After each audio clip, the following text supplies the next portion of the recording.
Olá, meus queridos adolescentes da IEC da Estação. Nessa aula de hoje, a aula 9, nós vamos falar sobre a imagem e semelhança de Deus. Um texto muito bom. Me perguntem qualquer coisa que vocês tenham de dúvida depois de assistirem essa aula. Eu vou estar esperando. Oremos. Senhor Deus, que através dessa aula, Senhor, aprendamos um pouco mais de Ti. Abra nos corações a vontade de aprender e Te buscar, a fome de conhecer a Ti, meu Deus, através da Tua palavra, através de tudo aquilo que Tu tem nos ensinado. Te agradeço, meu Deus, em tudo. Em nome de Jesus. Amém. Esse aqui é o nosso texto de hoje da aula. Ele está lá em Gênesis 1:26, tá? Espero que vocês possam ir lá na Bíblia de vocês e leiam esse texto. O texto basicamente diz: E disse Deus, façamos o homem à nossa imagem e à nossa semelhança. Aqui é o texto em hebraico, eu coloquei desse jeito bagunçado porque o hebreu, ele lê nesse sentido, tá? Por isso que está escrito dessa forma. Se você acha que quando a gente fala de semelhança e imagem de Deus, a gente está falando de aspectos físicos, como se aqui fosse as mãos de Deus talhando o homem? Bom, não é disso que a gente está falando. Quando a gente fala de imagem, segundo a imagem e semelhança de Deus, não tem a ver com olhos, bocas, ou cabelos pretos ou brancos. Tem a ver com atributos. Os atributos que nos fazem espelhar a Deus, que nos fazem termos características de Deus, do nosso Criador.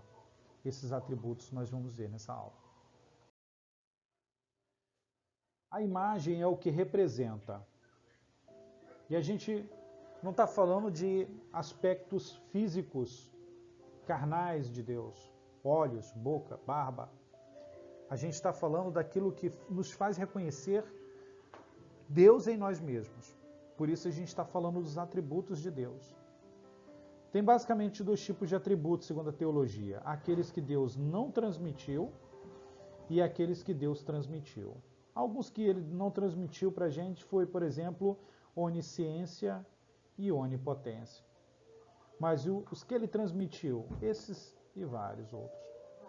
Dentre eles a gente vai falar aqui de amor, sabedoria e inteligência, moralidade e a busca por Deus.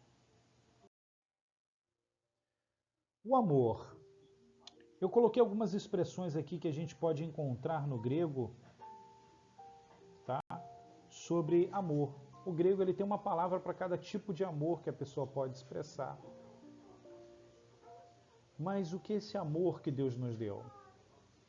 Esse amor, ele é um amor de entrega, é um amor de cuidar, é um amor de se preocupar, é um amor de se alegrar com o próximo. Quando Jesus pergunta para Pedro, Pedro, tu me amas? Lá no final do Evangelho de João, Jesus ele usa a expressão, Pedro, tu me ágape? Depois Pedro responde, filia, eu te amo. Mas Jesus insiste com ele, Pedro, tu me ágape? Que é um amor de entrega, de sacrifício. E Pedro, Senhor, filia, eu te amo como amigo. E Jesus fala pela terceira vez, Pedro, tu me ágape? E Pedro, não, Jesus fala, desculpa, Pedro, tu filia? Quer dizer, só me ama como amigo? Aí Pedro responde, Senhor, tu o sabes.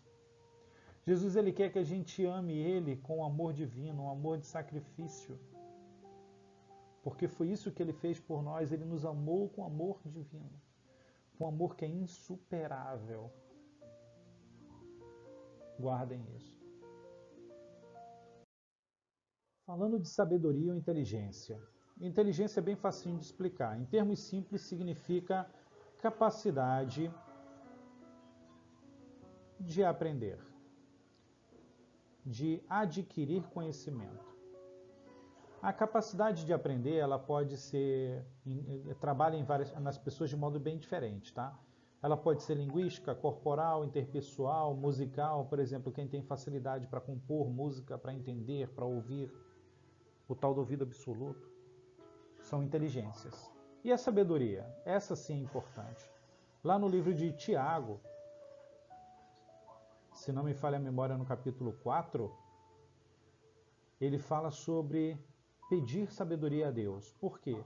Sabedoria, gente, é o que você faz com a inteligência que você tem, com o aprendizado que você conseguiu. Sabedoria tem a ver com as nossas ações. E aí imagina, se para eu agir bem e ter uma sabedoria no agir, eu tenho que buscar isso em Deus. Vamos falar aqui de moralidade. A guerra eterna que dura nossa vida aqui na Terra, tá? A moralidade, ela está dentro de um aspecto que reúne a carne e o espírito. Não reúne no sentido de ficam unidos não, tá? Na verdade, eles são contrários, a carne contra o espírito contra a carne. Nesse trecho de Gálatas 16 a 18, vocês vão encontrar a explicação de Paulo sobre isso para a igreja de Gálatas. E a moralidade, gente, não é algo que nasceu dentro da mente humana. A moralidade é algo que nos foi dada. E a moralidade, ela veio de Deus como um atributo dele. Não há como provar pela evolução que uma ameba tinha algum traço de moralidade e passou essa moralidade para o ser humano. Deus, nosso Criador, é que nos deu essa moralidade que nós temos, esse código moral de saber o que é certo ou o que é errado. Vamos falar aqui da busca por Deus. Como é que é essa busca por Deus? Eu posso afirmar para vocês que até hoje nenhum arqueólogo encontrou uma tribo indígena qualquer ou alguém do passado, estou tentando inventar um chapéu aqui, gente, que não adore a um Deus. Todos os povos, aglomerações, pessoas, comunidades de qualquer parte do mundo, até hoje, nunca foi descoberto alguma que não adore a um Deus. E esse sentimento de busca por Deus foi nos colocado pelo próprio Deus. Pense nisso. Os ateus estão meio perdidos, né? Mas tudo bem. E vocês sabem que todo esse estudo nos leva a isso daqui, aos dois principais mandamentos. E esse aqui é o primeiro grande mandamento, que ele diz: Shema Israel, Adonai Eloheinu, Adonai Echad, Vehavta et Adonai Eloheicha, Bechol levacha, Overhol nashecha, Overhol meordecha. Ouvi, ó Israel, o Senhor é Deus e o Senhor é um, e você deve amar o Senhor teu Deus com todo o seu coração, com toda a sua alma e toda a sua força. Esse é o primeiro mandamento.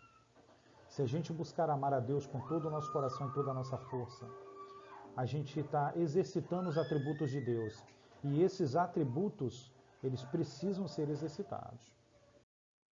Pois é, Deus deu aos judeus aquele primeiro grande mandamento, e Jesus Cristo, ao vir nos visitar aqui como homem, em sua missão, ele nos deu o segundo grande mandamento. HP 6 Tom Clesiosou Rocielton. Não sei se eu pronunciei correto, mas você deve amar ao seu próximo como a ti mesmo. Se a gente resumir, se a gente pegar esses dois mandamentos e nortear a nossa vida por esses dois mandamentos, o nosso caminho vai levar em direção a Jesus Cristo. Pense nisso. Pense nisso, porque você precisa de Jesus o tempo todo. Até uma próxima aula.